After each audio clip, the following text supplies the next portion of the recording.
So మన next topic వచ్చేసరికి consideration. Okay.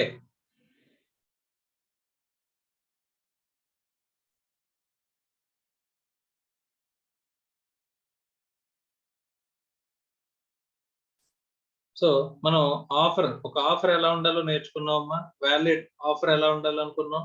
తర్వాత వ్యాలిడ్ యాక్సెప్టెన్స్ అనేది ఎలా ఉండాలి అని చెప్పేసి అనుకున్నాం. దాన్ని ఎలా కమ్యూనికేట్ చేయాలి, communication of offer and communication of acceptance అనేది ఎప్పుడు కంప్లీట్ అవుతుంది, ఎప్పుడు మనకి రివోకేషన్ చేసుకోవచ్చు, తర్వాత ఆఫర్ ఎప్పుడు ల్యాప్స్ అయిపోతుంది, ఇవన్నీ నేర్చుకున్నాం అమ్మా. సో ఈ ఆఫర్ కి యాక్సెప్టెన్స్ అనేది యాడ్ అయితే జనరల్ గా మనకి ఏంటంటే అగ్రిమెంట్ అని చెప్పేసి చెప్తారు. ఎందుకు అని చెప్పేసి అంటే గనక అక్కడ కన్సిడరేషన్ అనేది బిజినెస్ ట్రాన్సాక్షన్ లో కన్సిడరేషన్ అనేది కంపల్సరీగా ఉంటుందనే ఒక చిన్న ఆస్పెక్ట్ తో కన్సిడరేషన్ అనేది ప్రెజ్యూమ్డ్ గా బిజినెస్ ట్రాన్సాక్షన్స్ లో ఉంటుంది అని చెప్పేసాను. ఓకే.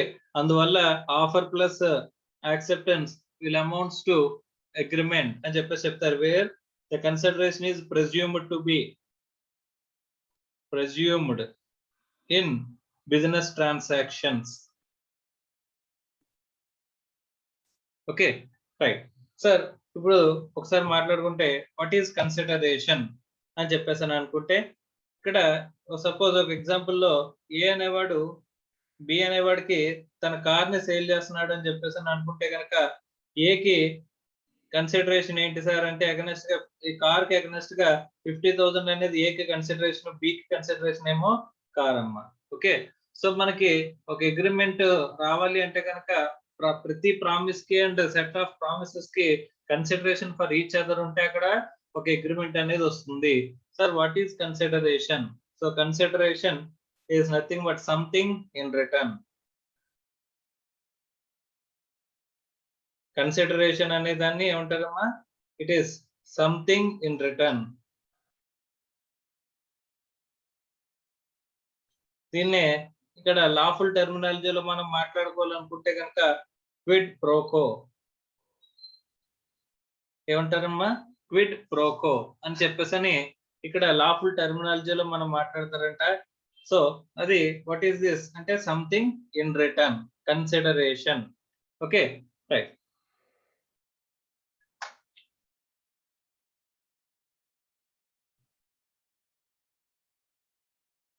సో కన్సిడరేషన్ అంటే ఏంటి అని చెప్పేసి చూస్తే కనుక something in return and quid pro quo lawful టెర్మినాలజీలోని అని చెప్పేసి అనుకున్నాం. సో అసలు మన ఇండియన్ కాంట్రాక్ట్ యాక్ట్ ఇక్కడ కన్సిడరేషన్ ఎలా డిఫైన్ చేసింది అని చెప్పేసి చూస్తే the term consideration is defined in section 2D of the Indian Contract Act as under. ఏమని డిఫైన్ చేశారంటమ్మా? when at the desire of the promiser. ఇక్కడ ఏమంటున్నాడమ్మా? when at the desire of the promiser అంటే ఎక్కడి నుంచి మూవ్ అవ్వాలంటమ్మా? ఖచ్చితంగా consideration must move at the desire of the promiser అని చెప్పేసి అంటున్నాడమ్మా. Okay. Promisee or any other person has done or abstained from doing or promises to do or abstained from doing something, such act or abstinence or promise is called consideration for the promise అని చెప్పేసి చెప్తున్నారు. Right. ఒకసారి అసలు ఏం చెప్పాడు అనేది మనం ఒక చిన్న ఆస్పెక్ట్ లో నేర్చుకుందాం. What is consideration? So consideration అంటే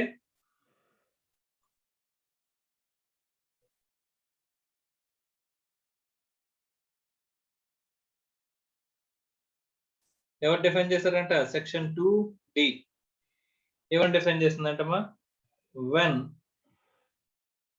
at the desire of the promiser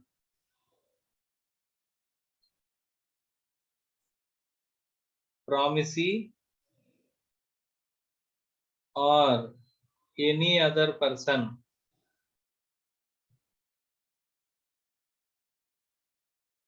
has done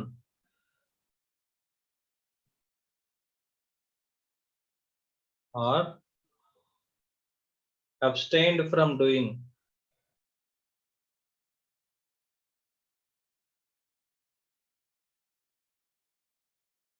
తర్వాత does or does or abstains from doing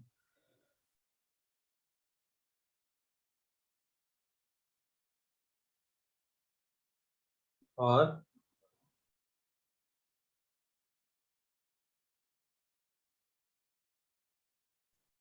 promises to do or abstain from doing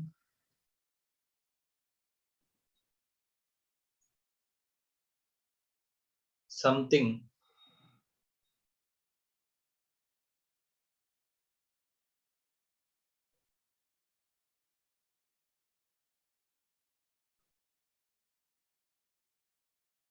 such act, abstentions or promise is called consideration for the promise. Okay, right. ఇక్కడ detail గా ఇక్కడ మన definition ని break చేసుకుంటూ వచ్చామమ్మా. ఈ break చేసుకుంటూ వచ్చిన దాన్ని నీట్ గా మనం ఎక్స్ప్లెయిన్ చేసుకుందాం. చూడండి, consideration must move at the desire of the promissory. అంటే ఆఫరర్ అమ్మా, ఎవడైతే ఆఫర్ ఇస్తున్నాడో వాడే చెప్పాలంటే కన్సిడరేషన్ అనేది ఏంటి ఉండాలి అని చెప్పేసి when at the desire of the promisor, ప్రామిసరే ఇక్కడ మనకి స్పెసిఫై చేయాలి అని చెప్పేసి చెప్పారమ్మా. ఓకే, సో వీడు చెప్పిన ప్రకారం at the desire of the promisor, at the desire of the promisor ఎవరు ఏం చేయాలమ్మా? ప్రామిసీ గాని ఆర్ ఎనీ అదర్ పర్సన్ గాని. సో ప్రామిసీ గాని ఎనీ అదర్ పర్సన్ గాని. మా ఎవరు వీడియో ఆన్ చేసుకున్నారమ్మా? Annapurna. So at the desire of the promisor ఎవరంట? ప్రామిసీ గాని ఎనీ అదర్ పర్సన్ గాని ఏం చేశారన్నమ్మా? హ్యాస్ డన్ చేయడం గాని, abstained from doing. Has done అంటే which represents past. Okay, already చేసేసిన వాటి గురించి మనం చెప్తుంటే కనుక దాన్ని ఏమంటారమ్మా? పాస్ట్ ని రిప్రజెంట్ చేస్తుంది. Does or abstains from doing అని చెప్పేసానంటే ప్రెసెంట్ ని రిప్రజెంట్ చేస్తుంది. Okay, promises to do or abstains from doing అంటే ఫ్యూచర్ ని రిప్రజెంట్ చేస్తుందమ్మా. Okay, future. Okay, so past, present and future. Consideration లో డెఫినేషన్ లో ఏం చెప్పాడు? ప్రామిసీ గాని ఎనీ అదర్ పర్సన్ గాని అక్కడ ఏం చేయొచ్చంట? హ్యాస్ డన్, ఆల్రెడీ చేసి ఉండొచ్చు. పాజిటివ్ అంటే మనం ఆఫర్ లో టర్మ్ అనేది పాజిటివ్ గా ఉంటే గనక, ఆఫర్ లో కన్సిడరేషన్ అనేది పాజిటివ్ గా ఉంటే గనక కన్సిడరేషన్ పాజిటివ్ గా మాట్లాడతాం. ఆర్ ఆఫర్ లో కన్సిడరేషన్ అనేది నెగిటివ్ గా మాట్లాడితే నెగిటివ్ గా మాట్లాడతాం. అంటే కన్సిడరేషన్ అనేది ఎలా ఉండొచ్చంట? Consideration either may be positive or negative. Consideration అనేది ఎయిదర్ పాజిటివ్ గా ఉండొచ్చు లేదా నెగిటివ్ గా ఉండొచ్చు. కన్సిడరేషన్ అనేది పాస్ట్ కన్సిడరేషన్ అవ్వచ్చు, ప్రెసెంట్ కన్సిడరేషన్ అవ్వచ్చు, ఫ్యూచర్ కన్సిడరేషన్ అవ్వచ్చు, ఎలాగైనా ఉండొచ్చు. ఆ కన్సిడరేషన్ అనేది ఎవరు పే చేయొచ్చమ్మా? ప్రామిసీ చేయొచ్చు, పెర్ఫార్మ్ చేయొచ్చు, లేదా ఎనీ అదర్ పర్సన్ ఇక్కడ ఏం చేయొచ్చు అంటమ్మా? కన్సిడరేషన్ అనేది పే చేయొచ్చు అంట. Okay, okay. సచ్ యాక్ట్ అలాంటి పని గాని, అబ్స్టిన్సెన్స్ అంటే ఒక పని చేయకపోవడం గాని, ప్రామిస్ అంటే ఒక ప్రామిస్ కు ఇంకొక ప్రామిస్ గాని ఇక్కడ is called consideration for the promise అని చెప్పేసి అంటున్నారమ్మా. ఒక పని చేయడం గాని, లేకపోతే అబ్స్టిన్సెన్స్ చేయకపోవడం గాని, లేకపోతే ఒక ప్రామిస్ గాని ఏమవుతుందంట? Consideration for the promise. వాడు చేసిన వాడు ఇచ్చిన ప్రామిస్ కి ఇక్కడ కన్సిడరేషన్ అని అవుతుంది అని చెప్పేసి అంటున్నాడమ్మా. రైట్ ఒకసారి చూడండి. When at the desire of the promissory, promisee or any other person అంటున్నాడు. అమ్మ జాగ్రత్తగా చూస్తే కనుక కన్సిడరేషన్ అనేది ఖచ్చితంగా ప్రామిసీయే పే చేయాలా, ప్రామిసీయే ఇవ్వాలా అని చెప్పేసి అంటే థర్డ్ పార్టీ ఇచ్చినా సరే దట్ ఈస్ వ్యాలిడ్. ఏ అనేవాడు బి అనేవాడికి కార్ అమ్ముతాను 50,000 కి కార్ అమ్ముతాను అన్నప్పుడు ఇక్కడ ఈ 50,000 కార్ ఇచ్చేసాడంటే ఏ ఈ 50,000 ఏ పే చేయలేదంట. ఓకే. ఎవరు పే చేశారంట? ఇక్కడ సి అనేవాడు పే చేసాడంట. సి అనేవాడు బి అనేవాడికి డబ్బులివ్వాలంట. ఆ డబ్బుల్ని బి అనేవాడు ఏం చెప్పాడంట? సిని నువ్వు డైరెక్ట్‌గా ఏకి డబ్బులిచ్చేయి అని చెప్పాడంట. సార్ ఇక్కడ 50,000 కన్సిడరేషన్ అనేది ఇక్కడ బిఏ పే చేయాలా ఖచ్చితంగాని అని చెప్పేసనంటే, ఇక్కడ డెఫినిషన్‌లో ఏం చెప్పారు? Promisee or any other person అని చెప్పాడు. కాబట్టి బి పే చేయకపోయినా సి పే చేసినా సరే ఇక్కడ కాంట్రాక్ట్ ఏమవుతుందంట? వాలిడ్ అవుతుందంట. అంటే కన్సిడరేషన్ అనేది ఎవరు పే చేయొచ్చు? So, stranger to the contract. ఏకి, బికి మధ్య జరిగిన కాంట్రాక్ట్‌కి సి ఏమవుతాడమ్మా? Stranger. Okay. So there can be a stranger to the consideration.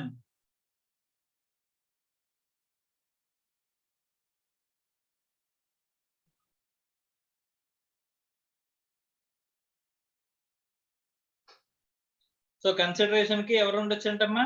Stranger ఉండొచ్చు. అంటే stranger can pay the consideration. So party to the contract ఖచ్చితంగా కన్సిడరేషన్ పే చేయాలంటే అవసరం లేదు. ఎవరు చెప్పారు సార్ అలాగని? అంటే గనుక డెఫినిషనే చెప్తుందమ్మా. Promisee or any other person అంటే దాని మీనింగ్ అదే. ప్రామిసీ గాని, ఎనీ అదర్ పర్సన్ గాని అని చెప్పేసని అన్నారు. సార్ ఇక్కడ నెక్స్ట్ కన్సిడరేషన్ అనేది పాజిటివ్‌గా ఉంటుందా? నెగెటివ్‌గా ఉంటుందా? ఆఫర్‌లో టర్మ్స్ అనేవి మనం మాట్లాడుకుంటే ఆఫర్ అనేది ఎలా ఉండొచ్చమ్మా? ఒక పని చేయమని గాని, చేయొద్దని గాని చెప్పేసని మనం ఆఫర్ ఇస్తున్నప్పుడు కన్సిడరేషన్ కూడా ఆఫర్‌లో ఉన్న టర్మే కాబట్టి కన్సిడరేషన్‌లో ఉన్న టర్మే కాబట్టి ఆఫర్‌లో ఉన్న టర్మే కాబట్టి ఆఫర్‌లో ఉన్న కన్సిడరేషన్ ఎలా ఉండొచ్చు? ఎయిదర్ పాజిటివ్‌గా ఉండొచ్చు లేదా నెగెటివ్‌గా ఉండొచ్చు అని చెప్పేసని చెప్తున్నారమ్మా. ఓకే. రైట్. అలాగే కన్సిడరేషన్ అనేది ఇంకెలా ఉండొచ్చు అని చెప్తున్నారమ్మా? డెఫినిషన్ ప్రకారం పాస్ట్ కన్సిడరేషన్ అంటే ఆల్రెడీ చేసేసిన యాక్ట్ కి సంబంధించిన కన్సిడరేషన్.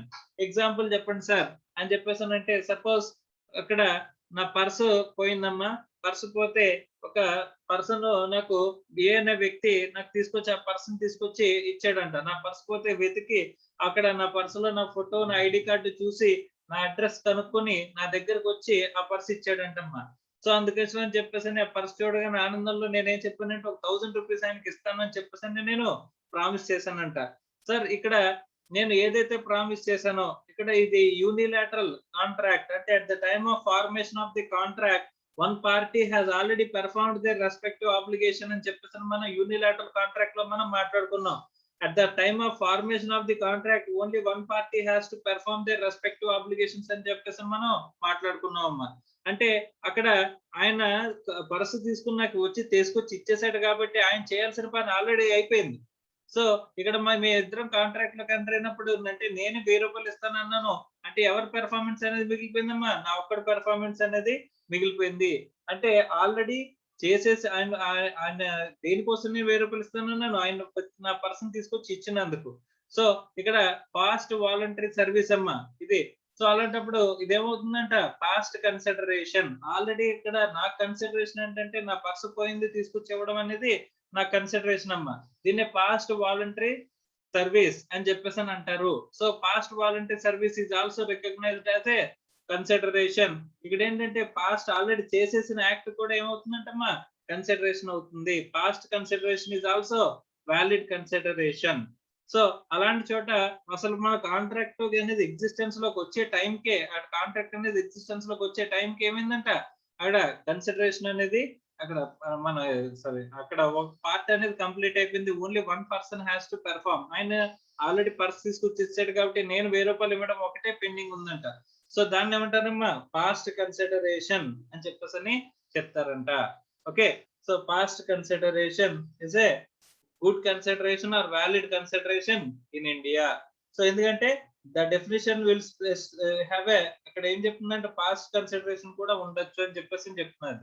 తర్వాత మన ఇండియాకి ఇంగ్లీష్ లాకి మనకి డిఫరెన్స్ చెప్తానని చెప్పేసి చెప్పానమ్మా. ఇండియన్ లాకి ఇంగ్లీష్ లాకి వన్ ఆఫ్ ది డిఫరెన్స్ ఏంటంటే ఇంకొక డిఫరెన్స్ ఇక్కడ past consideration is not a good consideration in England. Okay. So past English Lalo past consideration is not a valid consideration అమ్మా.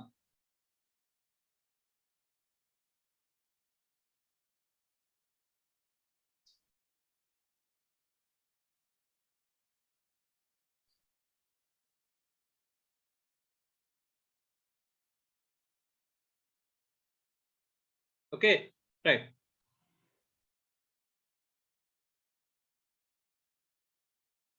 సో ఇక్కడ పాస్ట్ కానీ ఇంగ్లీష్ లాకి ఇండియన్ లాకి డిఫరెన్స్ ఏంటంటే past consideration అనేది English Lalo not a valid consideration, but మన definition లో ఇక్కడ specific గా చెప్పారు కాబట్టి past consideration is a valid consideration in India. This is one of the difference between Indian law and English law. So ఇక్కడ మనకి example ఏంటంటే ఒకవేళ మనం ఏదైనా ఇప్పుడు పర్స్ పోగొట్టుకుంటే పర్స్ తీసుకొచ్చి ఇచ్చాడు అని చెప్పేసి చెప్పిన ఎగ్జాంపుల్ ఇక్కడ మనకి పాస్ట్ కన్సిడరేషన్ కి ఎగ్జాంపుల్ అంటమ్మా. ఓకే, తర్వాత ప్రెసెంట్, దాని తర్వాత ప్రెసెంట్ అంటే కన్సిడరేషన్ ఎలా ఉండొచ్చు అంట, does or abstains from doing, ఒక పని చేయకపోవడం కానీ చేయడం కానీ. ఇప్పుడు క్యాష్ సెల్ ఉందనుకోమ్మా, అంటే మనం క్యాష్ ఇస్తాము, ఆటోమేటిక్ గా అక్కడ నుంచి గూడ్స్ అనేవి తీసుకుంటాము. అంటే కన్సిడరేషన్ అనేది ప్రెసెంట్ సిచ్యువేషన్ లోనే ఏమవుతుంది, ఎక్స్చేంజ్ అనేది జరుగుతుంది. అంటే కన్సిడరేషన్ ఎలా ఉండొచ్చు, present consideration is also a valid consideration. అలాగే ఫ్యూచర్ కన్సిడరేషన్ అంట. So what is future consideration అని చెప్పేసానంటే కనుక ఒక promises to do or abstains from doing అని చెప్పేసి అంటున్నారమ్మా. ఓకే అమ్మా, పవన్ సమీర్ రెడ్డి మా కొంచెం వీడియోస్ అవి ఆన్ అవుతున్నాయమ్మా, చూసుకోండి. వాయిస్లు వస్తున్నాయి, తర్వాత వీడియోస్ ఆన్ అవుతున్నాయి. కొంచెం ఒళ్ళు దగ్గర పెట్టుకుని కొంచెం కూర్చుంటే బాగుంటది. Okay right. Next, so promises to do or abstains from doing అని చెప్పేసి అంటున్నాడు. అంటే కన్సిడరేషన్ అనేది ఎలా ఉంటుందంటమ్మా, ఫ్యూచర్ కన్సిడరేషన్ అంట. అంటే ఇప్పుడు 1 మంత్ తర్వాత నేను మీకు గూడ్స్ సప్లై చేస్తాను అని చెప్పేసి, అలాగే 1 మంత్ తర్వాత మీరు నాకు పేమెంట్ ఇవ్వండి అని చెప్పేసి ఈ రోజున మనం అగ్రిమెంట్ లోకి ఎంటర్ అవుతున్నట్లయితే, ఈ రోజున మనం కాంట్రాక్ట్ లోకి ఎంటర్ అవుతున్నట్లయితే, ఇక్కడ మనం ఈ రోజున మన కాంట్రాక్ట్ లోకి ఎంటర్ అవుతున్నాం. కానీ కన్సిడరేషన్ అనేది ఎప్పుడు వెళ్తుంది, ఇప్పుడు మీ దగ్గర ఒక 100 చైర్స్ నేను కొనుక్కుంటాను 1 మంత్ తర్వాత అంటున్నాను. మీరు చైర్స్ అమ్మేవాళ్ళు, నేను కొనుక్కునేవాడిని అనుకుంటే 100 చైర్స్ 1 మంత్ తర్వాత కొనుక్కుంటానని చెప్పేసి చెప్తున్నానంటమ్మా. సో 100 చైర్స్ నేను 1 మంత్ తర్వాత కొనుక్కుంటాను కాబట్టి నాకు కన్సిడరేషన్ ఎప్పుడు ఇస్తారు మీరు, అంటే చైర్స్ నాకు ఎప్పుడు ఇస్తారు, 1 మంత్ తర్వాత. నేను కూడా డబ్బులు ఎప్పుడు ఇస్తాను, 1 మంత్ తర్వాత అనుకుంటే కనుక దానికోసం కూడా మనం ఆ కన్సిడరేషన్ ఫ్యూచర్ కన్సిడరేషన్ కి కూడా మనం ఇక్కడ అగ్రిమెంట్ లో కాంట్రాక్ట్ లోకి ఎంటర్ అవ్వచ్చు సార్ అని చెప్పేసానంటే ఎస్ ఎంటర్ అవ్వచ్చు. సో అలాంటప్పుడు future consideration is also a valid consideration. ఓకేనమ్మా. సో అలాంటి పని గాని, అంటే మనం చేస్తామన్న పని గాని, ఆబ్స్టెన్షన్స్ గాని, అదే ఫ్యూచర్ లో మనం ఇస్తామని చెప్పే ప్రామిస్ గాని ఏమవుతుందంట, కన్సిడరేషన్ ఫర్ ది ప్రామిస్. మన కన్సిడరేషన్ మనకి ఏమవుతుందంట, కన్సిడరేషన్ ఫర్ ది ప్రామిస్, మనం చేసిన ప్రామిస్ కి కన్సిడరేషన్ అవుతుంది అని చెప్పేసి చెప్తున్నారమ్మా. Okay, so this is the consideration with respect to section 2D of the Indian Contract Act. Okay right.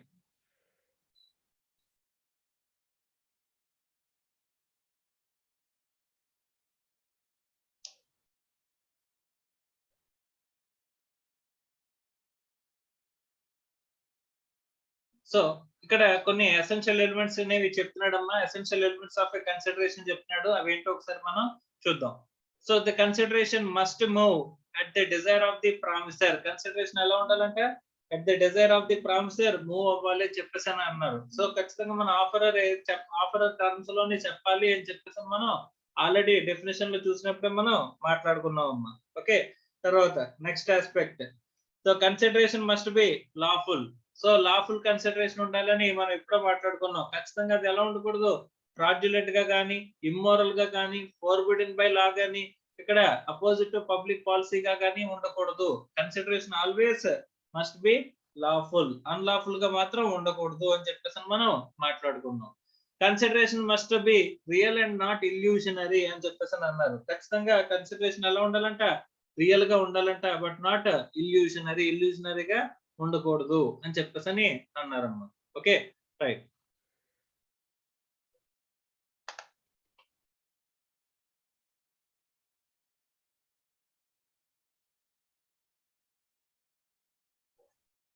అమ్మా yes Chandrashekar sir, వినిపిస్తుందమ్మా?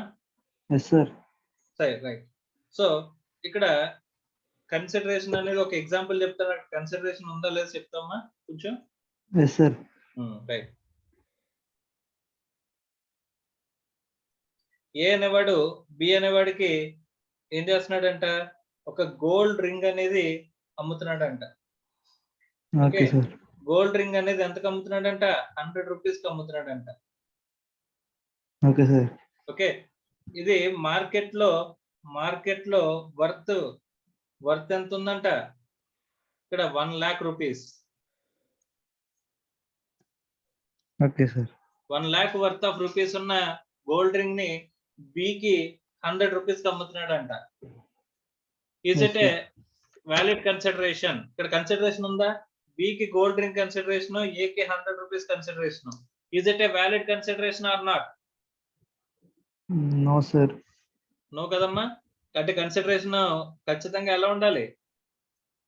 True lawful ఉండాలి. లాఫుల్ కన్సిడరేషన్ అమ్మా. ఇక్కడ 100 రూపాయలు కూడా లాఫుల్ కన్సిడరేషనే. ఇక్కడ ఫస్ట్ ఆఫ్ ఆల్ చూడాల్సింది is it an adequate consideration or not? Adequate కన్సిడరేషనా? కన్సిడరేషన్ అడిక్వేట్ గా ఉన్నట్టా లేనట్టా? అడిక్వేట్ అంటే మార్కెట్ లో నిజంగా నీ దగ్గర గోల్డ్ రింగ్ ఉందమ్మా, 1,00,000 రూపాయల గోల్డ్ రింగ్ ఉంది. ఆ 1,00,000 రూపాయల గోల్డ్ రింగ్ ని నువ్వు నాకు 100 రూపాయలకి అమ్మేస్తావా? No sir. అమ్మవు కదా. No sir. ఇప్పుడు ఇక్కడ ఈ కన్సిడరేషన్ అనేది వ్యాలిడా కాదా? వ్యాలిడ్ కాదు సార్. కన్సిడరేషన్ అనేది వ్యాలిడ్ కాదు సార్. ఎందుకు వ్యాలిడ్ కాదు?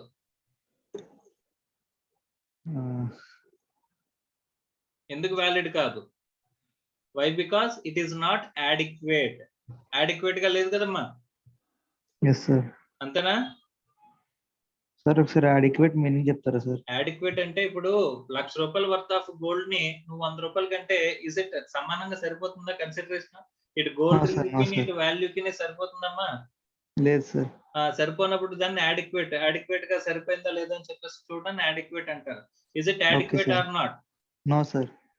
నో అన్నప్పుడు ఇక్కడ కన్సిడరేషన్ ఉన్నట్టా లేనట్టా? లేనట్టు సార్. లేనట్టమ్మా. సపోజ్ ఏ అనేవాడు బి అనేవాడి దగ్గర నుంచి గోల్డ్ రింగ్ తీసుకుంటున్నాడు, తిరిగి డబ్బులు ఏమి ఇవ్వట్లా.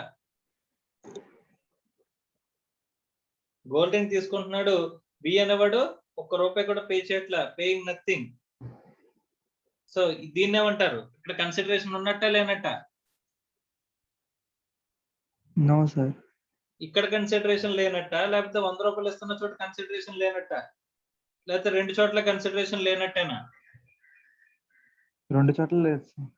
100 రూపాయలు ఉంది కదమ్మా. ఇక్కడ అస్సలు లేకపోవడం వేరు, 100 రూపాయలు ఉంది కదా, సంథింగ్ ఇన్ వాల్యూ. కానీ అడిక్వేట్ అవ్వట్లేదు అనేది వస్తుంది. ఓకే, నీకు డెఫినేషన్ అంతా చెప్పిన దాంట్లో ఇక్కడ డెఫినేషన్ ఒకసారి చదువమ్మా.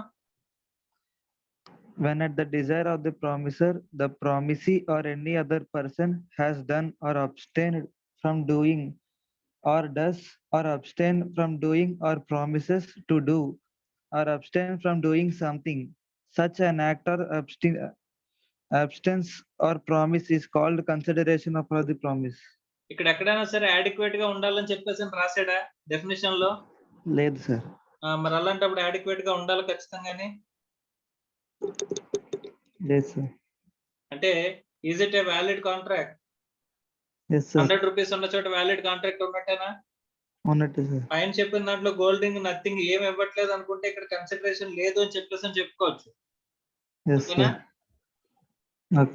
కన్సిడరేషన్ మ్యాండేటరీయే కాదా? Yes sir. Without contracts without consideration are not valid. Agreements without consideration are void amma. First of all గుర్తుపెట్టుకో నువ్వు, agreements without consideration are void.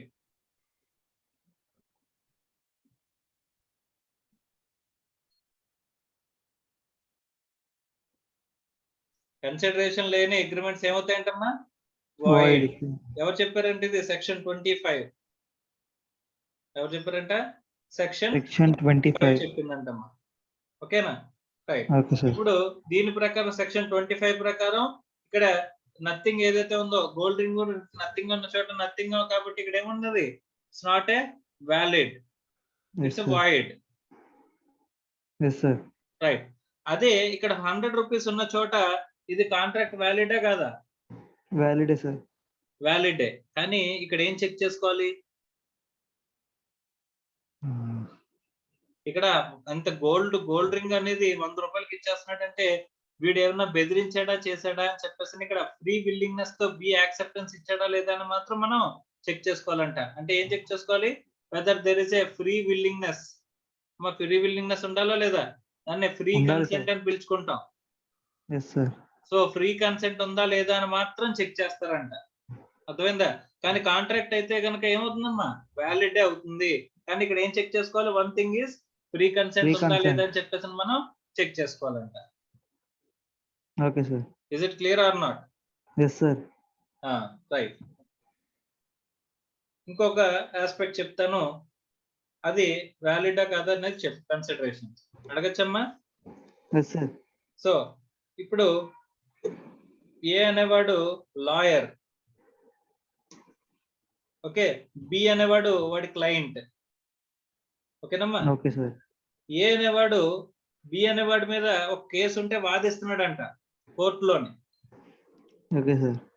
కోర్టులో వాదిస్తున్నప్పుడు ఇక్కడ ఏం చేశారంటే ఫస్ట్ ఒక కేసుని వాదిస్తూ ఇక్కడ వీళ్ళు అగ్రిమెంట్ లోకి ఎంటర్ అయ్యారంట. నీ తరపున నేను వాదిస్తాను, నిన్ను గెలిపించడానికి నాకు 1,00,000 రూపాయలు ఇవ్వాలి ఫీజు అని చెప్పేసి వీళ్ళు మాట్లాడుకున్నారంట.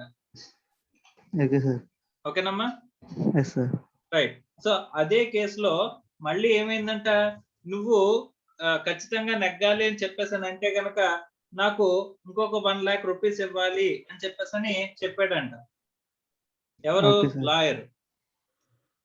సో ఫస్ట్ అగ్రిమెంట్ ఏంటమ్మా? సో నీ తరపున నేను కేసు వాదిస్తాను, నాకు 1,00,000 రూపాయలు ఇవ్వాలి అని చెప్పేసి చెప్పాడు. సెకండ్ ఇంకొక కాంట్రాక్ట్ లోకి ఎంటర్ అవుతున్నాడు. ఇదేంటంటే గనక 1,00,000 రూపాయలు నువ్వు నాకు అడిషనల్ గా ఫీజు పే చేయాలి, నేను నీ తరపున కోర్టులో వాదించాలంటే అని చెప్పేసి అన్నాడమ్మా.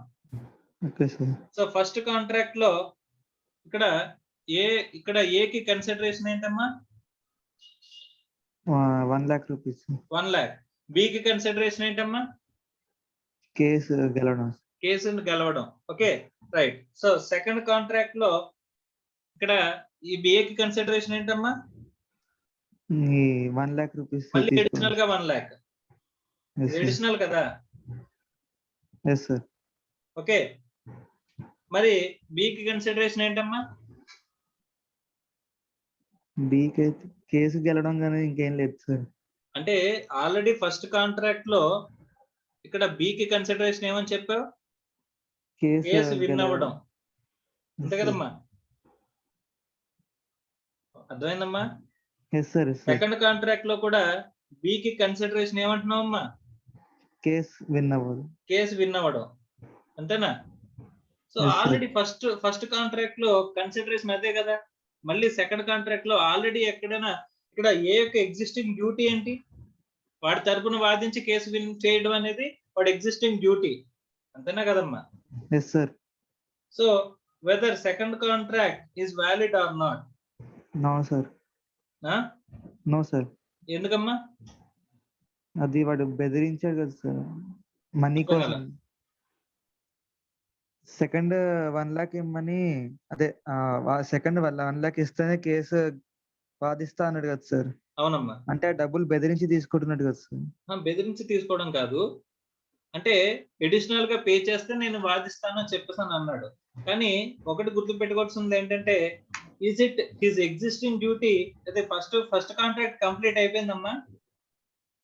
అవ్వలేదు సార్. ఇంకా ఫస్ట్ కాంట్రాక్ట్ లో కన్సిడరేషన్ కంటిన్యూ అవుతుంది సెకండ్ కాంట్రాక్ట్ లోకి. Yes sir. So is it an existing duty కింద ఉండొచ్చా? Consideration can be an existing duty. అంటే కాంట్రాక్చువల్ ఆబ్లిగేషన్ అమ్మా. ఆల్రెడీ ఫస్ట్ కాంట్రాక్ట్ లో కాంట్రాక్చువల్ ఆబ్లిగేషన్ సెకండ్ కాంట్రాక్ట్ లో కన్సిడరేషన్ మళ్ళీ అవుతుందా? ఇది ఎగ్జిస్టింగ్ ఆబ్లిగేషనా కదా? ఇక్కడ సెకండ్ కాంట్రాక్ట్ లో కన్సిడరేషన్ అనేది ఇది ఆల్రెడీ ఎగ్జిస్టింగ్ ఆబ్లిగేషన్. ఎవరిది? Existing obligation of A. కదమ్మా? Based on contractual obligation. అవునా కదా? Contractual obligation. ఈ ఫస్ట్ కాంట్రాక్ట్ కంప్లీట్ అయితే అప్పుడు ఇంకొక కాంట్రాక్ట్ లోకి ఎంటర్ అవ్వచ్చు. అదే కాంట్రాక్చువల్ ఆబ్లిగేషన్ కి ఆల్రెడీ ఫస్ట్ కాంట్రాక్ట్ ఉంది కాబట్టి ఇక్కడ ఎలా ఉండకూడదంట?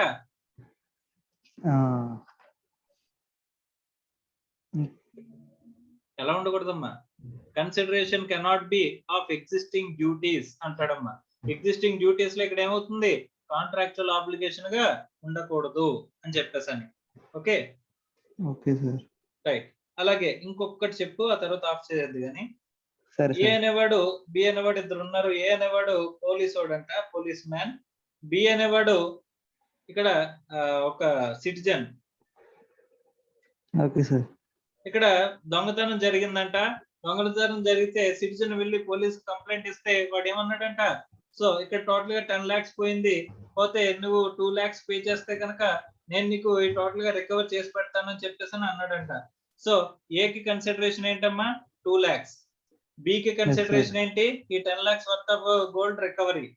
ఓకే సో ఇప్పుడు ఇక్కడ పోలీస్ వాడికి ఎగ్జిస్టింగ్ డ్యూటీ ఏంటమ్మా, దొంగను పట్టుకొని ఎగ్జిస్టింగ్ డ్యూటీ అంటే ఎలా వస్తుంది, వాడు పోలీస్ జాబ్ లోనే అది వన్ ఆఫ్ ది పార్ట్ గా ఉంటదమ్మా ఎగ్జిస్టింగ్ డ్యూటీ.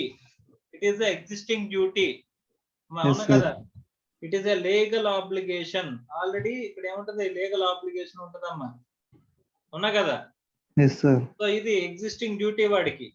కాబట్టి consideration need not be as an existing, it should not be like existing duty. Like legal obligation ప్రకారం, పెర్ఫార్మెన్స్ ఆఫ్ లీగల్ ఆబ్లిగేషన్ ప్రకారం వాడు ఖచ్చితంగా పెర్ఫార్మ్ చేయాల్సింది ఆడ కన్సిడరేషన్ కింద ఉండొచ్చా అంటే ఉండకూడదు. అలాగే కాంట్రాక్చువల్ ఆబ్లిగేషన్ కింద ఉండొచ్చా అంటే అలా కూడా ఉండకూడదు. అర్థమైందా. సో ఇప్పటి వరకు మనం నేర్చుకున్న పాయింట్స్ ఒకసారి ఆఫ్ చేసామ్మా. ఇప్పటి వరకు మనం నేర్చుకున్న పాయింట్స్ ని ఒకసారి కనుక ఇక్కడ చూస్తే, ఇక్కడ చూడండి అమ్మా, consideration must move at the desire of the promissory అని చెప్పేసి అన్నాడు. ఖచ్చితంగా డిజైర్ ఆఫ్ ది ప్రామిసరే జరగాలి అని చెప్పేసి అన్నాడు. తర్వాత కన్సిడరేషన్ మస్ట్ బి లాఫుల్ అని అన్నాడు, లాఫుల్ కన్సిడరేషన్ ఉండాలన్నాడు. తర్వాత consideration must be real but not illusionary అని చెప్పేసి అంటున్నాడు.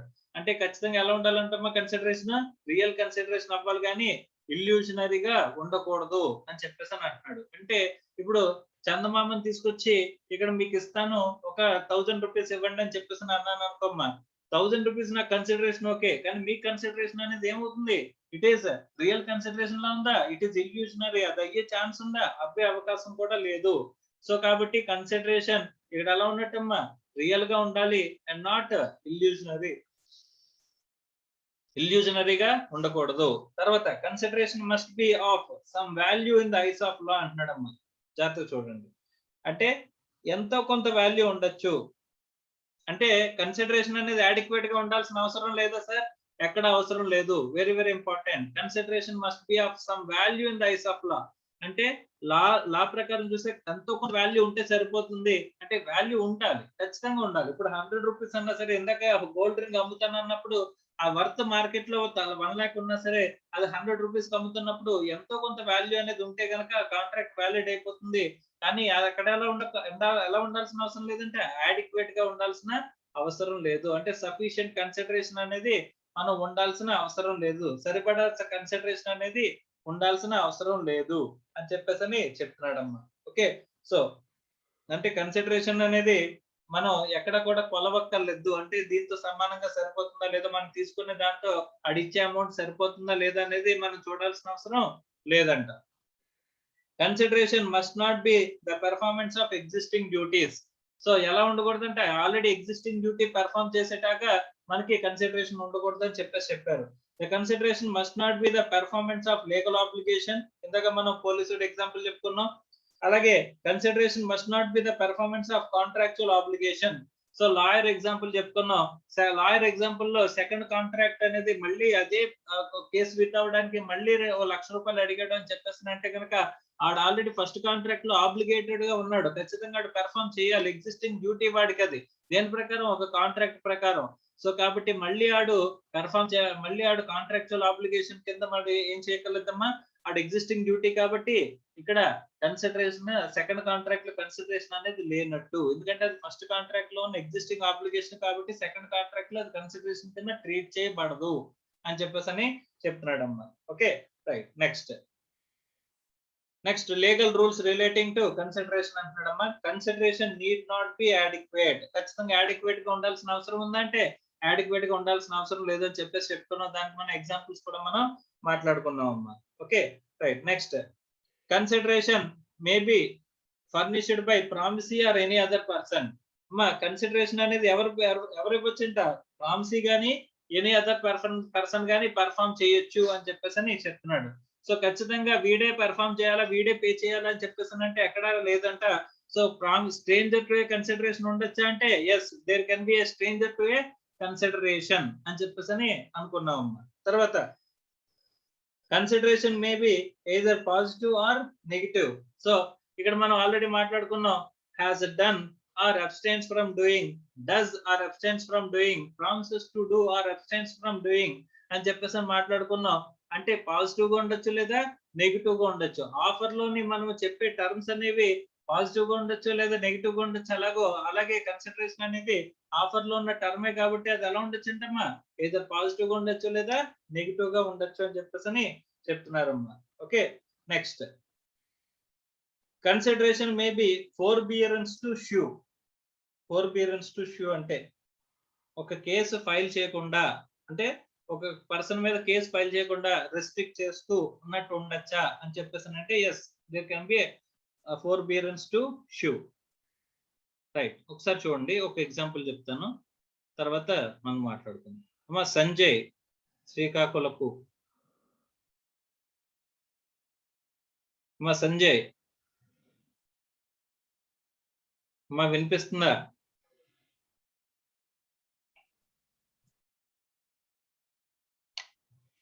శ్రీవర్ధన్. అమ్మా శ్రీవర్ధన్.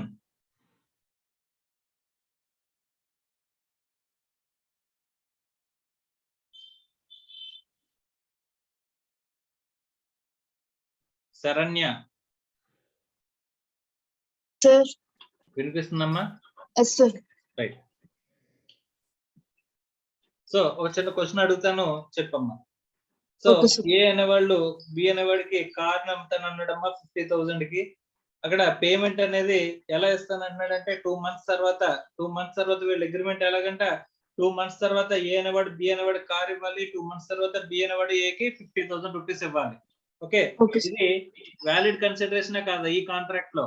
ఫ్యూచర్ కన్సిడరేషన్ ఉండొచ్చా? కన్సిడరేషన్ ఫ్యూచర్ లో ఉండొచ్చా సార్? ఒకసారి కార్ కూడా ఇప్పుడే ఇస్తారు సార్. కార్ 2 months తర్వాత, మైల్ 2 months తర్వాత అగ్రిమెంట్, 2 months తర్వాత కార్ ఇస్తాను, 2 months తర్వాత నువ్వు 50,000 ఇవ్వాలి అని చెప్పి ఈ రోజున కాంట్రాక్ట్ లోకి ఎంటర్ అవుతున్నారు.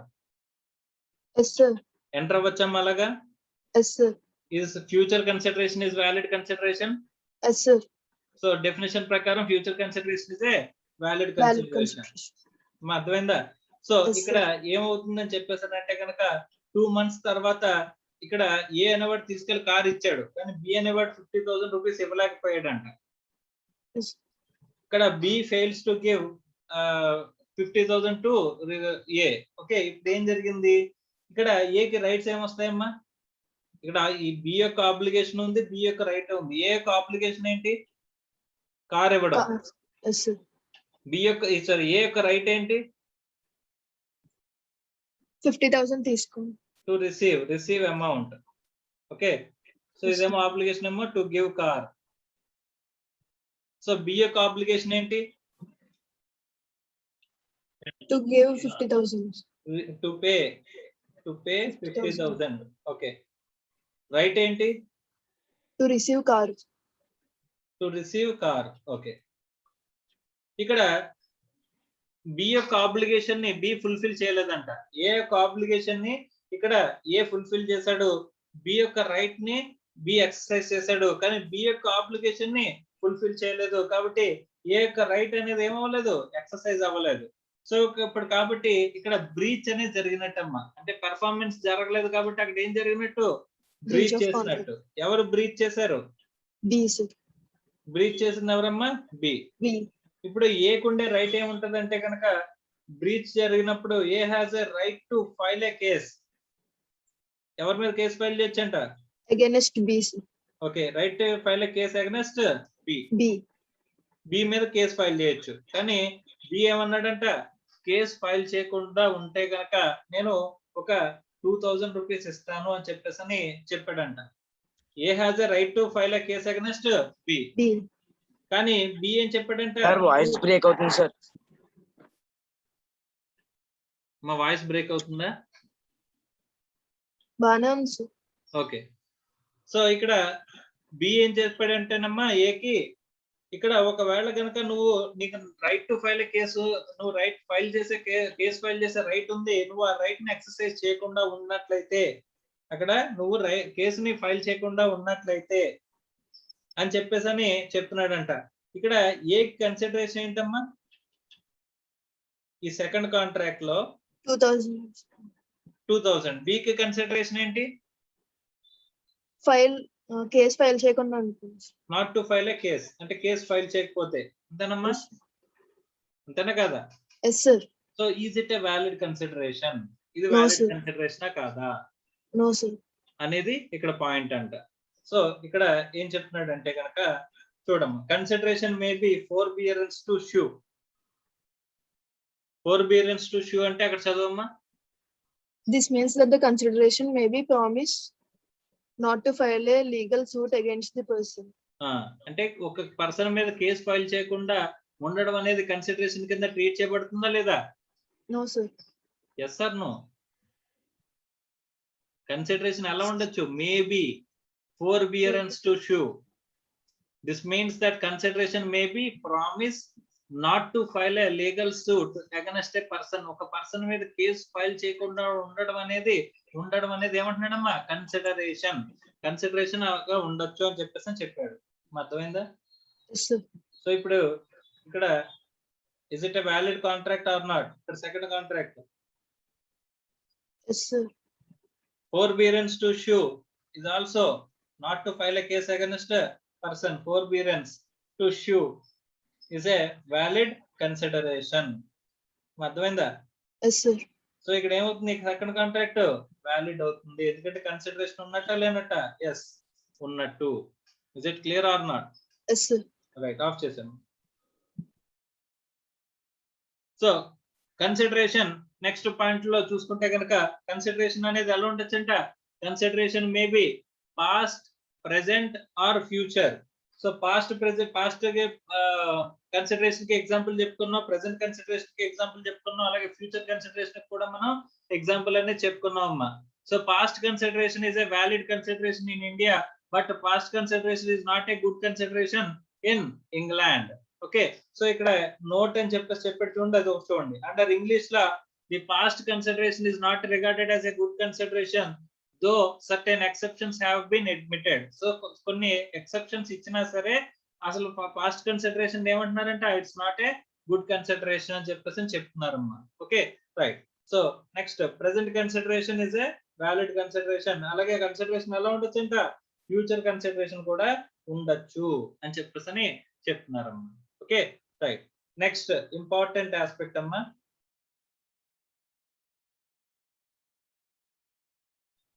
So legality of agreement without consideration. అమ్మా ఇది ఇప్పుడు టాపిక్ స్టార్ట్ చేస్తే ఇప్పుడు అవ్వదు, దీన్ని మనం నెక్స్ట్ క్లాస్ లో కంప్లీట్ చేసుకుందాం. ఓకే.